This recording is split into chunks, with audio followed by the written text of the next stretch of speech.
Today, we're diving into the scary, or I would say annoying world of rodents. 10 million people have died from rodent-borne illness in the past century.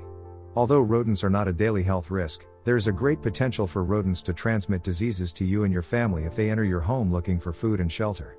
Beyond the risk of disease, rodents are also very destructive by nature. Gnawing on furniture, woodwork, insulation and other household items is common. This damage can be very costly. Some rodents even chew through electrical wiring, which can cause fires and expensive repairs. It's truly mind-boggling to see how rodents manage to fit into such small spaces. One popular hiding spot for these critters is none other than the attic. Yes, that's right. But that's not all, they're also known to take up residence in wall voids. Those empty spaces between cabinets. How to bid farewell to those pesky rodents. ASM Pest Control provides expert assistance to help you tackle your pest problems. We understand the urgency and importance of addressing these issues promptly and ensuring your safety throughout the process. Our team is highly trained and equipped to handle rodent infestations efficiently.